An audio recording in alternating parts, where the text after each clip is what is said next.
All right. Good to see you, Paul, Toby, John, Melissa, and anyone else who might be logging on in just a moment. We find ourselves on Lamed Hey Amud Aleph. We are on 35A. All right. Let me just see if I can adjust my Gemara a little bit over here while keeping my phone there. Okay, this should work.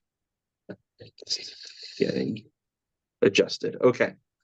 So previously in our Gemara here, just to remind ourselves, without having to go through the entire lengthy Mishnah that was on the bottom of Lamed Daled Beis, we talked about Lulavim, we talked about Hadatzim and Aravos, and finally we're talking about Esrogim. And this Mishnah has quite the list of different ways that an esrog can be disqualified. And what we're going to be doing tonight is we're first going to talk about how do we even know that a pre-eitz hadar refers to an esrog? This is the recurring issue, is that because when you look at the pasuk, it doesn't use the words esrog, lulav, hadatzim, and aravos. And so each time, now we know what it is because we've already figured this one out. But we've hopefully lived through a few sukkahs in the past. But the question is, how did they initially determine? Now, presumably, when the Gemara goes through this, they know what the four species are, but now they too are also trying to say, but what? Because the Chachamim grew up also receiving the Mesorah on what the Dalaminim are, but they're also trying to do some retrofitting and trying to figure out how their ancestors reached that conclusion. So we're going to talk about how do we know a pre-eitz hadar refers to an esrog. Then we will talk about the meaning of the word hadar. And then we are going to be talking about two disqualifications for an esrog sheni that's from arla, from a tree, that a new tree, fruit tree that may not be benefited from in its first 3 years.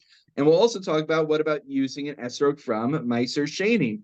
And through this, we will get to a very essential question, which we began to address last time, which is understanding what does it mean for something to be lachem? What does it mean for someone to actually have ownership, to have true bias over something? So that's going to be dealt with in the Gemara as well. But you should have an easy time finding the Gemara because literally the Gemara begins all the way at the top of Lamed Hey Amud Aleph. Art scroll to the first power. Here we go. Tana Rabbanan, pre-eitz hadar, eitz shetam eitzo upirio shava, aviomer ze esrog. So what is a pre-eitz hadar? So why do I have to say pre-eitz? A fruit comes from a tree. So why the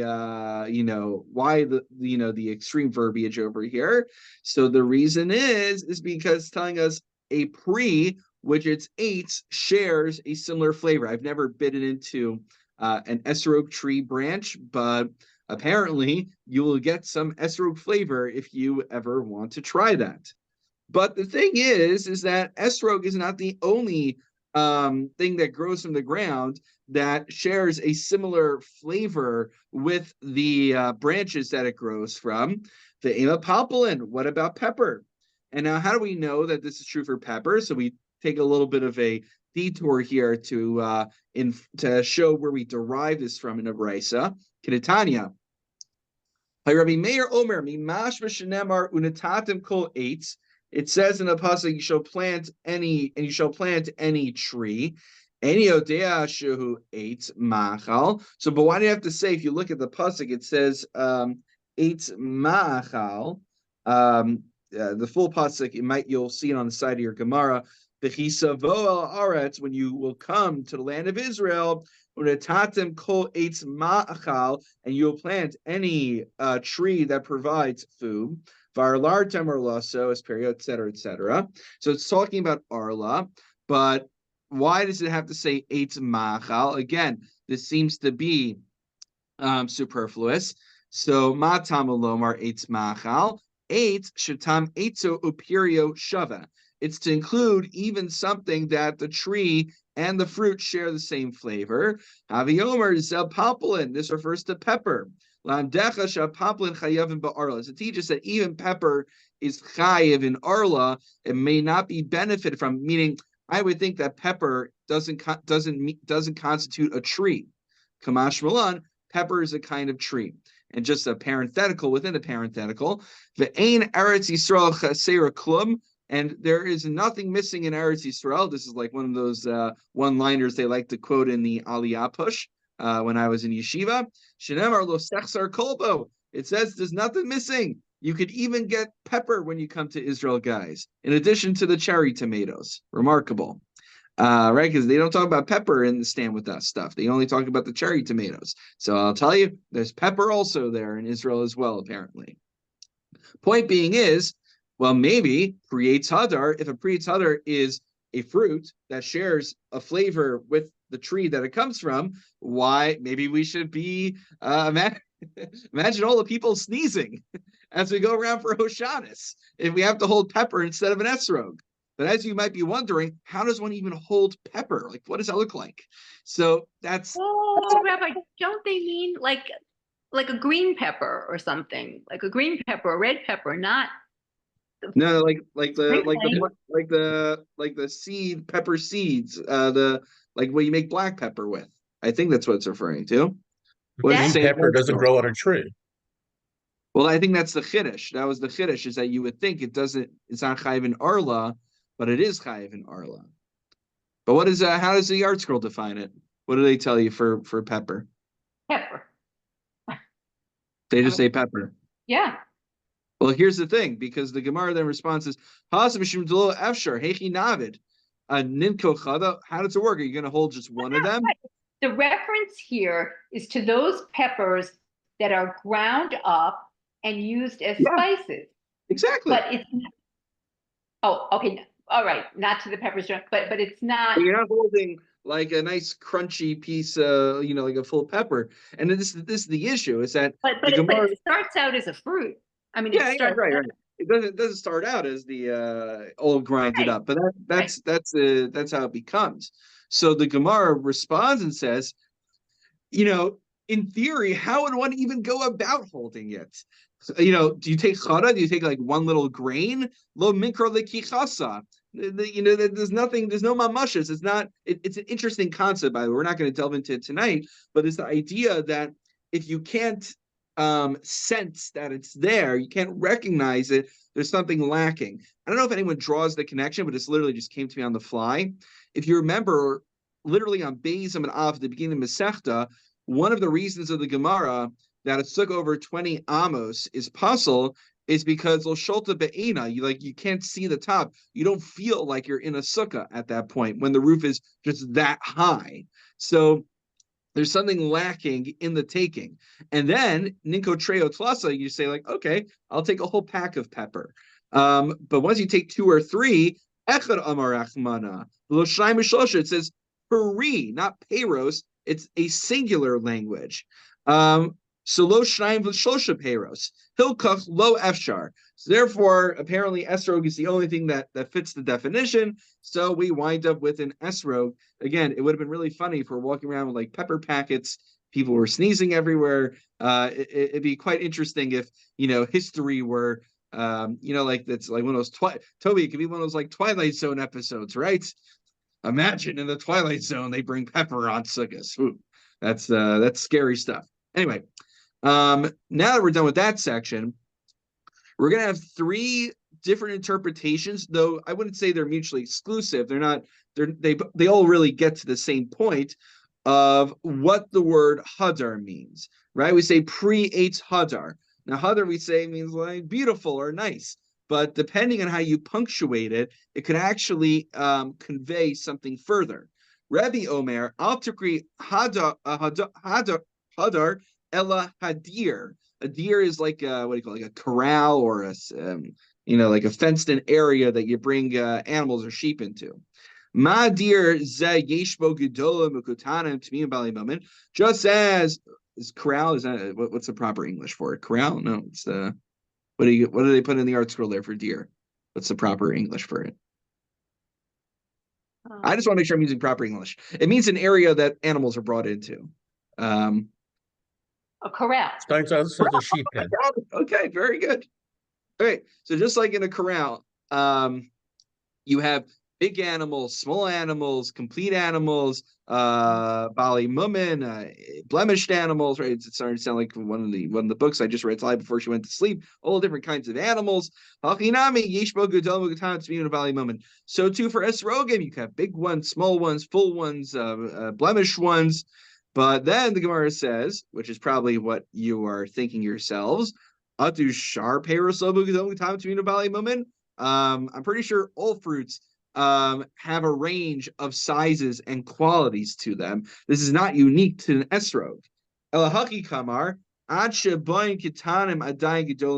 rather, what it means is that esrogim lasts on a tree so long that when the new small ones come in, you still have the big ones there that have been on the tree since the previous year. And that is one of the unique features of an esrog. So that's one interpretation of Hadar being read as Hadir. The second interpretation is Rabbi Avahu. Rabbi Avahu Amar Al Tikri Hadar Ella Hadar. So this is the most subtle one. It depends, for an Israeli, this would be very difficult because in Israel, they don't really use a kamatz so much, right? The kamatz becomes a patach. There's no really distinction. Right? Kamatz. Do you ever hear a kamatz in modern Hebrew? But it's important over here because that's precisely how we distinguish the word hadar, referring to the beauty, versus hadar, to dwell in, like chovas hadar, to dwell in. Davar shadar bi'ilon mishana l'shana. It is a fruit that dwells in its tree from year to year. So that's interpretation number 2. Interpretation number 3, our final one for this evening. Ben Azai Omer al Tikri Hadar Ella Idor. Now, what is Idor? Now, this is an interesting one. Shechem Belashon Yevani Koren Lamaim Idor. Apparently, anyone who knows Greek, you can tell me if this is true. I'll take the Gemara's word for it. That Idor means water in Greek. What kind of fruit grows on all kinds of water? Haviomer ze esrog. This refers to an esrog. The point being is that these are all just 3 additional ways of pointing to an esrog as the pre-Eitz Hadar, all these different kind of creative interpretations. But the point being is, and this is an important thing, like in the Gemara in general, which we've seen in the past, when we talked about lulav, hadassim, and aravos, Chazal already knew the identity. This discussion in the Gemara, it's not like up until this discussion in the Gemara, the Jews did not know what the 4 species were. Right? When Moshe Rabbeinu told them to take the 4 species, it was a lulav, hadassim, aravos, and an esrog. But now they're just trying to figure out, retrospectively, how did we get to it from the psukim? So that's why they could come up with all sorts of shtickle teiras, because they all know what their endpoint is. They all know where they're supposed to end up, and everyone just gives a different drasha to get there. Okay. Any questions, my friends? All right. So far, no major chidushim here in the Gemara. It will get mechudesh soon, though. So buckle up. We're going to get there in a moment. One last brief point before we get to tonight's main juicy sugya. This is pretty much a repeat from last time, which is why it is a very short sugya. It said in the Mishnah, "Shal asher v'shal irni dachas pasol." An esrog from an asherah tree or from an irhani dachas from a wayward city is pasol. My taima, since they are condemned to be burned, we view them as if they are already burned and incinerated. And something that is incinerated, remember we had a debate in the Mishnah about what is the smallest esrog you can have? Well, no matter what sheet that you go with, an incinerated pile of ashes is still too small. There's an interesting, I remember, like Lumdish, like kind of like a in-depth discussion. So does it mean that there's no shear, or does it just mean that the pile of ashes, it's too small to reach? There is a shear, there is still something to a pile of ashes of an esrog, but it's just not big enough to reach the shear of an esrog. Paul. It seems to say, correct me if I'm wrong, that if the esrog tree is from a non-Jewish community, arguably idolaters, you shouldn't use it. But as a practical matter, a good chunk of our etrogim don't come from Israel. Well, here's the thing. It could come from a non-Jew. In fact, we've had cases in the Gemara. Remember when we were talking about at the beginning of the Paragluf Gazel? I forgot who the Amor was, but he was advising that when you buy from the non-Jews, you should make sure to do it with a shinoi, and that way the guy who gets at the end is the true owner. But there wasn't, we're not concerned that the guy was using an esrog for avodah zarah purposes. This is different than wine. We know wine is used as libation for avodah zarah. So that's why in Maseches Avodah Zarah, of course, there's all these discussions about strictures around using wine from non-Jews. But as far as we know, esrogim were not a typical part of any idolatrous ceremonies, so it's fair game unless you have reason to assume they were used for pagan purposes. But doesn't the text say either it was used for idolatry or a town from which a lot of people are idolaters? Oh, no. So Ir Nidachatz is actually a city of Jews who then decide to worship Avodah Zarah, and then you have to destroy that city. So it's actually Okay, Jews. thank you. Yeah, it's interesting. Sometimes when there's Jews involved, it actually makes things worse. It's funny. Someone reached out to me about some restaurant somewhere in New Canaan, and they wanted it to become kosher. And they're giving me basic details. I'm like, oh yeah, and by the way, it's a Jewish owner. He's like, not Shomer Shabbos or whatever, but he's Jewish. And I'm like, that makes it worse, right? Because part of the reason that we're so successful at Beldani Navaratna is that we don't have any issues with them being open on Shabbos because they're not Jewish. But if you have a Jewish owner, they're going to have to close it on Shabbos, or they have to, work out a star or something. So that actually, also Hilchos Pesach. It means they have to sell the chametz. Having a Jew sometimes complicates even more from a halachic standpoint. I'll let you know if anything comes of this, by the way. But we'll see. I think the funny part is people who don't really understand what's involved in kashrus, like, oh, I'd love to get it's like Orthodox customers to come and call it kosher, and then they don't realize you have to worry about bishul akum, you have to worry about bug checking, and before you know it, they realize they're not making more money than they'd be gaining by becoming kosher. Just things I've seen. Anyway, back to our featured presentation. Next section. Shel Arla Pasul. Now, this is our main section for the evening. Now, it's pretty good because we're already halfway through. But this is where perhaps some more novel concepts will come in. And this is where I think they say, kind of, yes, you have to halt cup. You have to keep track of what's going on. It's not a really complicated back and forth, but there's some new concepts.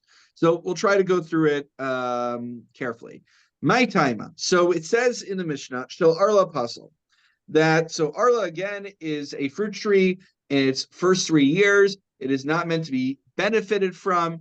You are not allowed to benefit. Isser Hana, and in the 4th year, those fruits are supposed to be brought up to Yerushalayim, I believe, kind of like Meiser Sheni. So we're talking the first 3 years over here. You're not allowed to benefit from it, and therefore you are not allowed.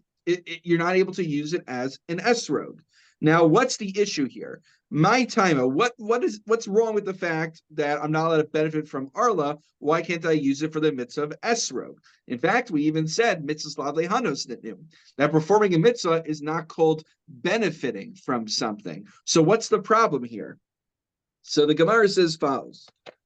My taima, pligi bar Rabbi Chia bar Avin Ravasi. It's a machlokes Rabbi Chia bar Avin Ravasi. At this stage of the Gemara, we don't know who says what, but we know there's machlokes. According to one opinion, the issue is you're not allowed to eat the arla. According to the other opinion, since there's an Isser Hana, there's something lacking in your ownership over it because you're not allowed to sell it. You're not allowed to do business with it. You can't sell it to somebody else. So remember that it says lachem. You have to own the 4 species on the first day of Yantif. So what does lachem mean? Rashi says, Rachmana Amar lachem, haroy lachem b'chol darchi hanaso. Lachem doesn't just simply mean you own it, but it has to be yours in a sense that you can do with it whatever you would want. If you want to take a nice big bite out of that juicy esrog, you should be able to do that. So since you're not allowed to eat it because it's arla, there's a deficiency in your owner, in your lachem, in it being yours. So that's one shita. And the other shita is more straightforward. If you can't do business, you can't profit off of it, then that there's something, again, deficient in your ownership if you can't do anything with it. So those are the two opinions, either that you can't eat it, arla, or because you can't do business with the arla. So kasaka daite manda by heter achila lo by din mamon, manda by din mamon lo by heter achila. Initially, these sound like diametrically opposed shitas. One just cares about whether you can eat it, one just cares about whether you can sell it. However, Tnan, we look at our Mishnah says, shall truma tamea puzzle. That truma tamea, truma that becomes, if you have an esrog that's truma and becomes tame, you cannot use it. Now, why would it be puzzle to use? Okay, if everything is about whether I can eat the esrog theoretically, well, you're not allowed to eat tame truma. But but if the whole question, our litmus test for determining whether you own the esrog, whether it's lechem, is whether you can do business with it and sell it, amai hare masika tachas tavshilo. True, you're not allowed to eat tame truma, but you're allowed to use it as fuel for your fire if you want. You're allowed to benefit from it still. If that's true, why in the Mishnah would it say that you're not allowed, that's puzzle, to use truma tmeya for an esrog? According to the shita that says it's all about whether I could benefit from it, you are allowed to benefit from it. There's just limits on what kind of benefit, but you're fundamentally allowed to benefit. So so we're going to have to revise one of the shitas. Both sides agree that at very least you got to be able to eat that esrog if you want to. Pligi, where do they differ? Bedin mamo, when it comes to monetary benefit. Mar savar heder achila be'inan, din mamon lo be'inan, umar savar din mamon nami be'inan. Everyone agrees you have to be able to have the potential to take a bite out of that esrog. The only machlokes is whether if, in addition to having the ability to take a bite out of that esrog, you also have to be able to have monetary benefit from it. One says yes, the other one says no, but then they both fit with the Mishnah because the Mishnah says you can't eat truma tameya. You can't eat truma tameya, you can't use the esrog. Okay, so we revised the shita a little bit. One shita says you have to be able to take a bite out of it. One shita says you have to be able to take a bite out of it and also benefit monetarily for it to be considered yours. Let me pause for a moment and make sure that was clear. Can I repeat anything or clarify anything, or does it seem to make sense at this point? Because if we got that, it should hopefully be smooth sailing from here, because that's the fundamental machlokas. Everything else just follows this. So here we go. My beinahu. Now, it's nice to have a machlokas, but it's only nice to have a distinction if there is a practical ramification of it, if there's a nafkamina. So my beinahu, where would these two shitas, where would the difference between them really shine? Ika beinahu, Meiser Sheni be Yerushalayim. What about an esrog of Meiser Sheni in Yerushalayim? Valiba to Rabbi Meir. Now we have to add some words in here that goes to Tziyunim, the emendations I have it in the Osva Hadar Gemara, add in the words to Amar Meiser Sheni Mamun Gavoahu. There is a little bit of background here. There is a machlokis, the Chacham and Rabbi Meir, about the nature of Meiser Sheni. So Meiser Sheni is a tithe that you take up to Yerushalayim. You don't actually give it to anyone else. You just simply bring it up to Yerushalayim and you eat it within the walls of Yerushalayim. But the question is Meiser Sheni fundamentally my food? Just I have to eat in Yerushalayim? Or does it fundamentally become God's food? And therefore, God's saying is, I want you to eat the food that you gave to me. I'm now giving you permission to eat it here in Yerushalayim. So that's the machlokas. Rabbi Meir is of the opinion that Meiser Sheni is considered mamon gavoa. It's considered to be owned by God, actually. And God says, I want you to eat my food in Yerushalayim. Okay, so within this framework of Rabbi Meir, the Meiser Sheni, that I don't actually own my own Meiser Sheni, so let's plug in the two shitos. Lemada Amar Lefisha Imba Heter Achila Harish Beter Achila. If it's a matter of whether I could take a bite out of the Meiser Sheni Esrog, indeed I can take a bite out of my Meiser Sheni Esrog. In fact, maybe when I'm done using it for Arba Minim, I really should be consuming that esrog. But lamad amar the visha ain't but din mamon ma'aser sheni mamon gavoahu. But if lachem is about not just being able to take a bite out of the esrog, but being able to monetarily profit off the esrog, I'm not allowed to profit off of an esrog of ma'aser sheni. It belongs to God. God said it's mine now, and I have a very circumscribed way that I want you to use it. Eat it. That's it. No profiting off of it. According to that shita, you would not be able to use a Meiser Sheni Esrog for the mitzvah. That would be the nafkamina. Meiser Sheni, according to Rabbi Meir, whether since it's owned by God, would that be an impediment or a deficiency rather in lachem? If it's about eating, it's still lachem. But if it's about more than eating, it's about profiting. I can't profit because it's God's. Very good. And in fact, now that we've come to this point, if you remember before, we didn't really know. We knew that Rav Asi and who was the other one? Let's see, and Rabbi Avin, Rechiya bar Avin, debated this, but we didn't know who held which position. Now we can figure out who holds what. Histayim, Rabbi Asi to Amar Levisha Einba Din Mamon, that it's Rabbi Asi who says that's not just about food, about being able to eat the esrog, but it's about being able to profit from the esrog. Damar Rav Asi. Esrog shel meiser sheni. It's Rav Asi who actually explains it this way.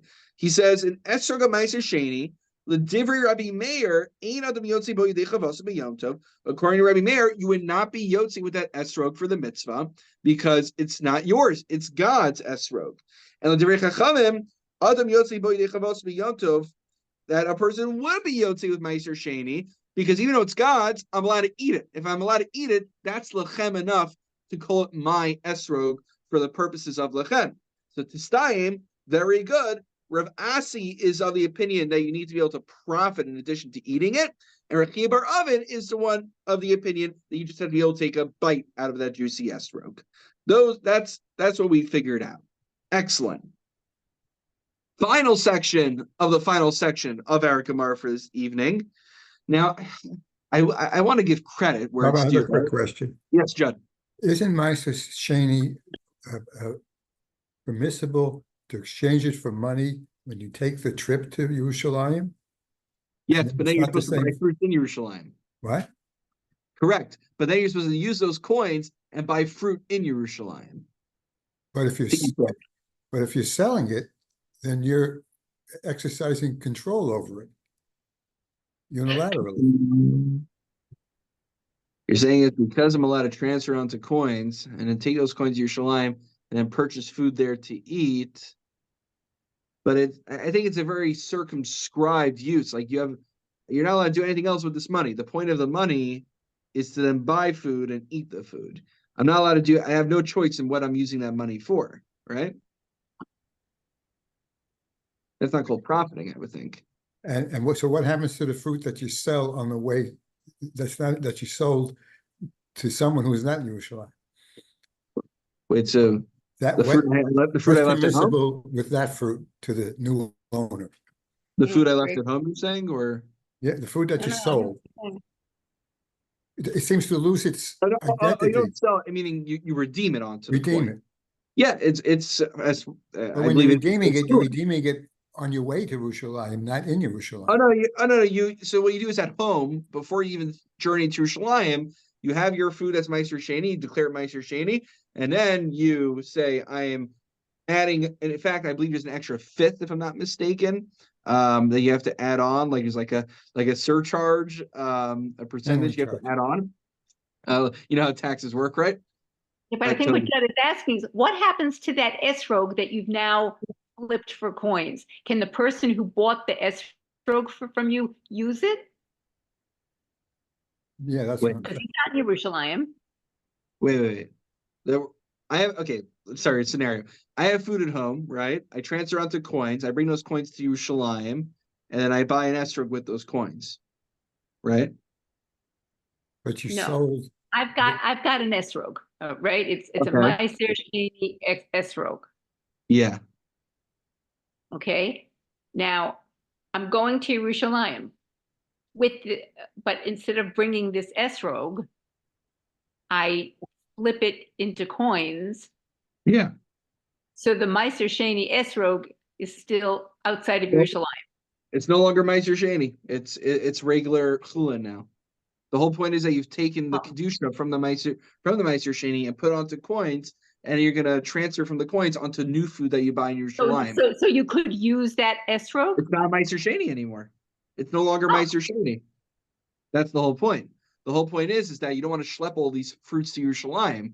So God, already in the Torah itself, understood that it's a lot Right. to schlep up. But this esrog that's left behind It's good. It's can now totally be good. used, whereas before it couldn't.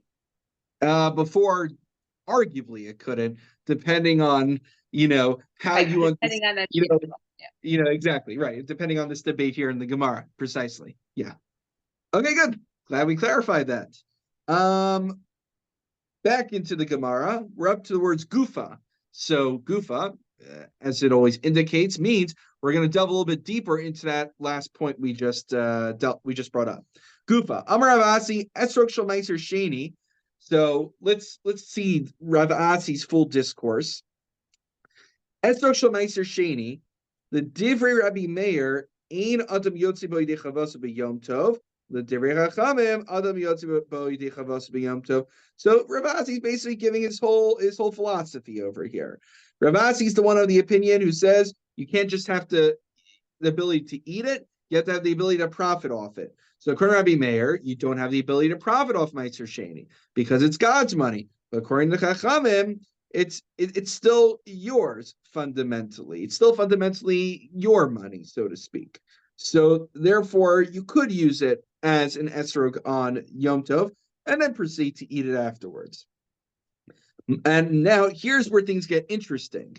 And this is where I said I want to give credit, because I think someone a while back mentioned this. And if it was you, make sure to take credit. Matzah shel Meiser Sheni, the Divrei Rabbi Meir, ein adam yotzi bo yidei chavaso b'Pesach. That matzah Meiser Sheni, you'll not be yotze with it for Seder night. We'll delve into in just a moment. But the Divrei Chachamim, that you are fundamentally the owner of the matzah. Adam yotzi bo yidei chavaso b'Pesach. You will be yotze with it on Pesach. Finally, Isa shel Meiser Sheni, dough of Meiser Sheni, the Divrei Rabbi Meir Petura min hachala. So according to Rabbi Meir, it's pater from challah because it's not your dough, it's God's dough. So it's pater from taking challah off it. But Divrei Chachamim, even though it's Meiser Sheni, since it's fundamentally yours, chayeves b'challah. Because this is ariso seichem. It says in the pasuk your dough. Now here's where Rav Papa comes in and asks the following question: Mascular Rav Papa, Bishlama Isak Siv Rashis Ariso Seichem. It makes sense when it comes to the laws of challah. It says Ariso Seichem, your dough. Esrog Namik Siv Lachem, Mishal Lachem. And Esrog, as we know already, it says in the pasuk Ulekachtem Lachem. It should be your esrog, your dalaminim. But have you ever heard this halacha, guys? Ela matzah miksiv matzaschem. Where does it say in the Torah it shall be your matzahs? Right? Who says you have to own the matzahs that you're eating on Pesach night? You have to, right? Let's say you're going to someone else's seder and they give you matzah. Who says it has to be your matzah? We'll delve into that. We'll delve into that when we finish the Gemara. That very question. Amar Rav Bar Shmuel v'itim Rav Yemar bar Shlemaya Osya lechem lechem. This is fascinating. We've seen it. There's a more famous Gezerah Shava we've seen already in the second parak called Tesvav. That the 15th of Sukkot and the 15th of Pesach, the first night of each, share similar halachos. You're chayiv to eat the sukkah on the first night. You're chayiv to eat matzah on the first night. But here's a new Gezerah Shava, which is not between them, but is very important here, for lechem, siv hacha. It says regarding Pesach, lechem oni, right? The poor man's bread. Uksiv hasam, and it says over there in halachas of truma of chala, v'haya b'cholchem milechem haaretz. So ma lahala mishalachem v'lo mishal meiser, afkan mishalachem v'lo mishal meiser. Just like in the laws of challah, one needs to own the dough to be chayiv and taking challah from it. So too, when it comes to matzah, one needs to be the owner in order to be chayiv in order to fulfill the mitzvah of matzah. V'lo mishal meiser. So afka mishalchem v'lo mishal meiser. That's what he says. So this is fascinating, right? You ever heard this chumar before, guys? You have to own your own matzah. So one of you, or someone who's on here or not on here, mentioned something like this a while ago. I think. So whoever it is, take credit, because here it is in the Gemara. We don't paskin this way, but it is a shita in the Gemara. Now let's just wrap this up. Lema misayele isa shel meiser sheni patur min achala. Divrei Meir v'chacham omrim chayeves b'chala. Are you able to still hear me? I don't have a bit of an angle. Yeah, okay, good. Just making sure. You guys aren't shy. You'll tell me if you don't hear. So Lema misayele. We have a brayta which would seemingly support this. A dough of Meiser Sheni is patur from challah, according to Rabbi Meir, because Meiser Sheni is fundamentally God's. But no, it's chayiv and challah because fundamentally you own your Meiser Sheni. Now the Gemara says, what do you mean lema misayele? He. The words lema misayele mean we could infer from the implications of a brayta that it could support our assertion. This isn't like just an inference. This is literally the case that we've been talking about. The machlokas over ownership of an Isa for challah. This is explicitly a support, not just a misayeh. So what is the Gemara saying? Why isn't it, why isn't it a slam dunk like it seems like ostensibly? So two reasons. One is midahava pligi, v'hanami pligi.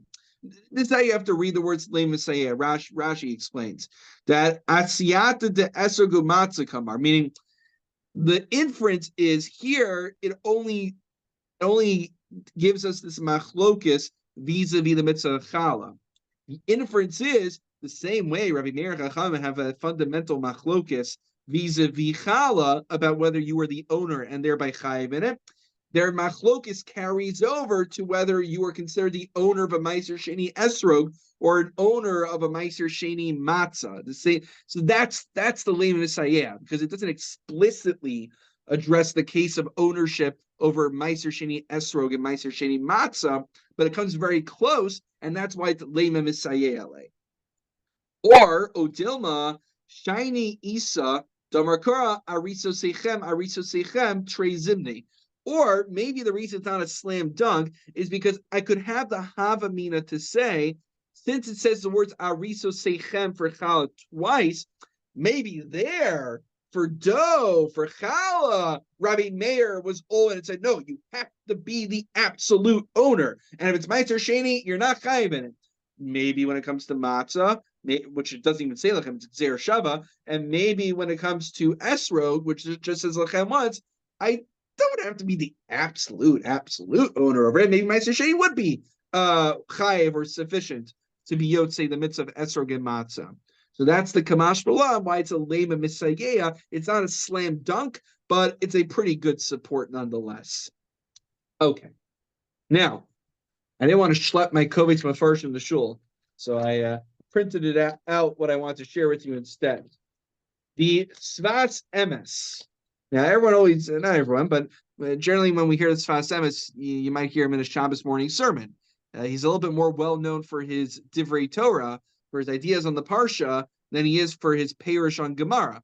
But his Perush on Gemara is nothing to, I wouldn't ignore that either. It's pretty good also. So he has a piece on this Gemara where he writes as follows. Lefi zeh, right? Let's say we buy into this idea that you have to be the owner of your matzah on Pesach night. Lefi zeh, tzrichen lizar b'matzah shel mitzvah, shia matzah shelo, shila bodin mamun dafka. That means, halacha l'maisa, if we were to actually accept this, which we don't, but if we did, you would have to own your own matzah Pesach night. Ulo al shulchan habal bayis, and if you are a guest at someone else's table, al shulchan habal bayis tzarich liti lo habal bayis hamatzah v'atana. The host of the meal, if they are providing the matzah, they have to explicitly transfer ownership to you. It's not just enough that they permit you to join them for the Pesach Seder, because you have to be the actual owner over it. And I'm not going to get into the Ramah and everything, but it's the Ramah writes in Even Ezer that if you take food from a Suda that you're invited to, and you want to use that to be Mekadesh a woman, you want to use that to betroth a woman through Kiddushin, Ramah says that it works, but the Nosei Kalim kind of jump on him for it. Because can I assume that if the host did not explicitly transfer ownership, he still would allow me to take ownership over it? And it's an interesting discussion because there's like questions of if you're allowed to take a doggy bag for your kid. Would a host allow you to do that when you go for a buffet? This is discussed in halacha. But what's very fascinating, the Sfas Emes says is, according to this Gemara, we should have to transfer ownership. But nonetheless, he writes, V'ha'olam ein nisharim b'zeh. But it would seem that people are not careful about this. So I'm not sure if he means that minhag is you don't need to be careful, or maybe the way to read it is he's lamenting, alas, the world is not careful about this matter. So I always thought, etiquette when you go to a Pesach Seder, because matzah is so expensive, you're supposed to bring your own matzah. But apparently, in addition to the financial aspect of it, there's an idea that you should actually own your own matzah, according to this idea here in the Gemara. Again, I don't think we paskin like it, but the Sfas Emes seems to think otherwise. All right. Shkayach, everybody. Good to learn together. And we will be in touch. Have a wonderful Shabbos. Shabbos. All right, take care. Thank you.